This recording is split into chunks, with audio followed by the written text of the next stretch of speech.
കളമശ്ശേരിയിലെ മാർത്തോമാ ഭവന്റെ ഭൂമിയിൽ അനധികൃത കയ്യേറ്റം നടത്തിയവരെ നിയമത്തിന് മുന്നിൽ കൊണ്ടുവരികയും കയ്യേറ്റം ഒഴിപ്പിക്കുകയും ചെയ്യണമെന്ന് കേരള കത്തോലിക്ക മെത്രാൻ സമിതി ആവശ്യപ്പെട്ടു.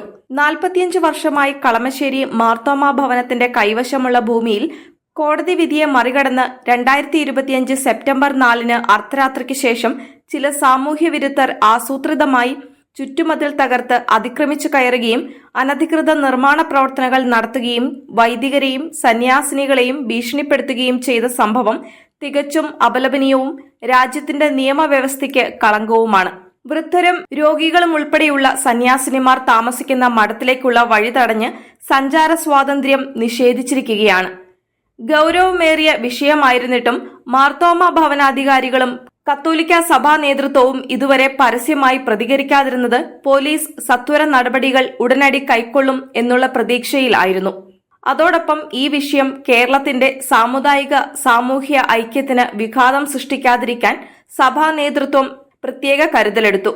എന്നിട്ടും 3 ആഴ്ചകൾക്ക് ശേഷവും അനധികൃത കയ്യേറ്റം ഒഴിപ്പിക്കുകയോ കയ്യേറ്റത്തിന് പിന്നിലുള്ള 70 പേരോളം വരുന്ന സംഘത്തെക്കുറിച്ച് കൃത്യമായ അന്വേഷണം നടത്തുകയോ കുറ്റവാളികളെ അറസ്റ്റ് ചെയ്യുകയോ ചെയ്യാത്ത പോലീസ് വിമർശനങ്ങൾ ഉയർന്നു വന്നപ്പോൾ മുഖം രക്ഷിക്കാനായി 4 പേരെ അറസ്റ്റ് ചെയ്ത് ഉടൻ ജാമ്യത്തിൽ വിട്ടതായിട്ടാണ് റിപ്പോർട്ടുകൾ സൂചിപ്പിക്കുന്നത്.